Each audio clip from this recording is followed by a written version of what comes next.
কি অবস্থা সকলের? শুধুমাত্র তার শাকিব খানের তুফান এই ঈদে আসতেছে না, তুফানের সাথে কিন্তু আরো একটি সিনেমা আসতেছে।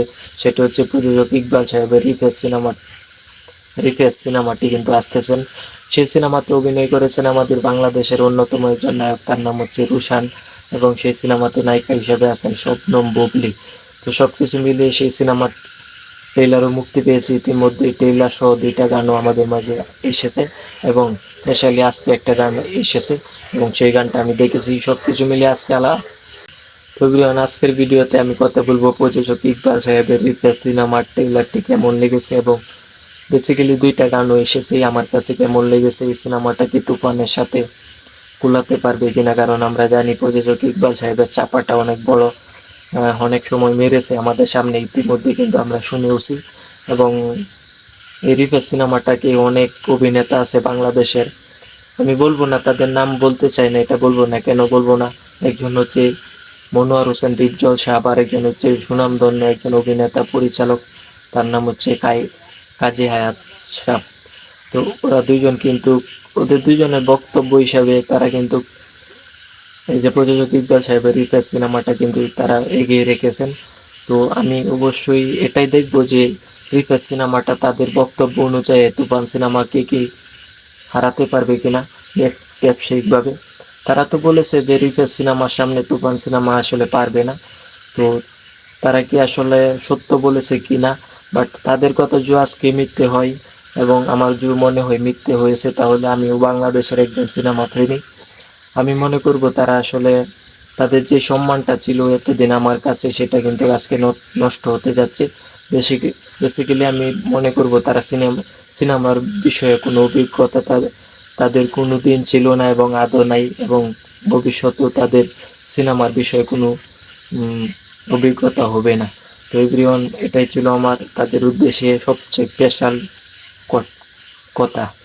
তো চল, তো এভরিওয়ান, ইতিমধ্যে আমি দেখেছি প্রথমে রিভার সিনেমার একটি গান আসে, সেটা কিন্তু আমি ইতিমধ্যেই দেখেছি, এবং সেই গানটা দেখার পর আমার মনে হয়েছে 2018 সালে বাংলা ইন্ডাস্ট্রি যেখানে ছিল, সে তখন যে গানগুলা নির্মাণ হতো, 2017 থেকে 18 সালে যে গানগুলো নির্মাণ হতো, বাট 2017 থেকে 17 সালে না 16 সালে রুশান একটা পরিমণির সাথে একটি সিনেমা করেছিল।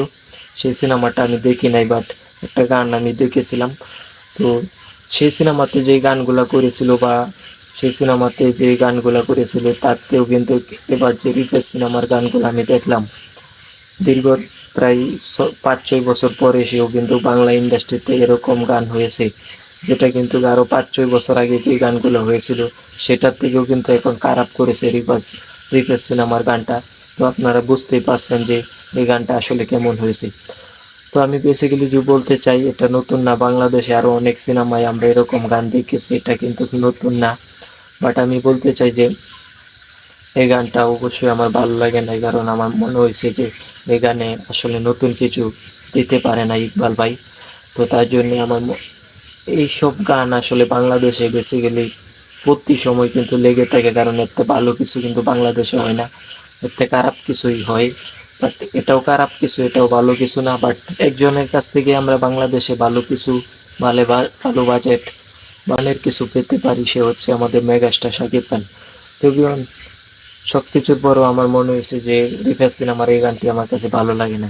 তারপর মুক্তি পেয়েছে রিফ্রেশ সিনেমার ট্রেইলার, সেটাও কিন্তু পুরো ট্রেইলারে কিন্তু অ্যাকশনে ভরা, আর এটা নিয়ে চাপাও কিন্তু মেরেছেন অনেক অভিনয় শিল্পী এবং প্রযোজক ইকবাল সাহেব। তার সিনেমা প্রতিনিয়ত ভালো হোক বা খারাপ হোক, সেটা নিয়ে চাপা মারে। ভাই, কালিমাডে কালিমাডে যদি তারা চিল্লাই, কোনো লাভ আছে? চিল্লাইতে চাইলে সামনে আসো, দেখি খেলা। তো এভরিওয়ান, রিফ্রেশ সিনেমার ট্রেইলারটা দেখার পর আমার কাছে মনে হয়েছে বাংলার ইতিহাসে যত ট্রেইলার হয়েছে, আমি কি আপনারা কি ভেবেছেন আমি এটা বলবো যে সবচেয়ে ভালো হয়েছে? নো, বাংলার ইতিহাসে যত ট্রেইলার এর আগে আমি দেখেছি সবচেয়ে খারাপ লেগেছে। অবশ্যই এটাই সত্যি, এটা শুধু আমার কথা না, অনেক অনেক সিনেমা প্রেমীর কথা, যে রিফ্রেশ সিনেমার ট্রেইলারটা মার কাট কাট অ্যাকশানে ভরপুর, কিন্তু মানহীন, ভালো কোনো অ্যাকশান দিতে পারে নাই। বাট এটাই আফসোস হয় আমাদের বাংলা ইন্ডাস্ট্রির সিনেমা দেখে, যে আসলে তারা কি করছে আমি বুঝি না, তারা শুধু ছাপায় মারে, কিন্তু কাজে কিন্তু জিরো, মানে হিরো হতে পারে না। বাংলাদেশের একজন হিরোকে তার সিনেমায় যেভাবে প্রেজেন্ট করার দরকার সেভাবে করতে পারে না, যে কারণে আমাদের বাংলা সিনেমার যিনি হিরো থাকেন তাদেরকে কিন্তু জোকারের মতো লাগে বেসিক্যালি। তার জন্য বাংলাদেশের অডিয়েন্সে কিন্তু বাংলা সিনেমা দেখে না। তো এভরিওয়ান, আমার কথার সাথে মিলিয়ে নেবেন। তারপর আজকে এসে যে রিভার সিনেমা রোমান্টিক গান একদম বাজে কাস্টিং হয়েছে। তো সব কিছু মিলিয়ে আমি বলতে চাই ইকবাল বাইরে যে অন্যের দোষটা না ধরে নিজের দোষটা ধরে ভালো কিছু তৈরি করেন, তাহলে অবশ্যই বাংলা ইন্ডাস্ট্রি অনেক ভালো কিছু পাবে। তো এভরিওয়ান, ইকবাল ভাইকে একটি কথা সাবধান করতে চাই যে অন্যের দোষটা না খুঁজে অন্যের সিনেমার বিরুদ্ধে না কথা বলে নিজের সিনেমার দোষটা ধরে মানে নিজের সিনেমার নিজের কাজটা দেখবেন, দেখে দোষটা আপনার কাজটা কি পারফেক্ট হয়েছে কিনা সেই 2 ঘন্টা ধরে আপনি একটা ভালো সিনেমা তৈরি করেন, আপনি একটি ভালো মানের সিনেমা তৈরি করেন।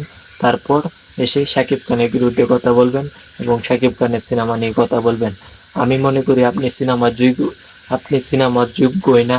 আপনি কি আপনি কেন যে সিনেমা মানান ভাই আমি জানি না, কিন্তু অবশ্যই উচিত আপনি সিনেমা করা বন্ধ করে দিয়ে আপনি ইউটিউবে একটা চ্যানেল খুলেন এবং সেই চ্যানেলে শাকিব খানকে নিয়ে প্রতিনিয়ত শাকিব খানকে নিয়ে ভিডিও করেন এবং শাকিব খানের বিরুদ্ধে সমালোচনা করেন।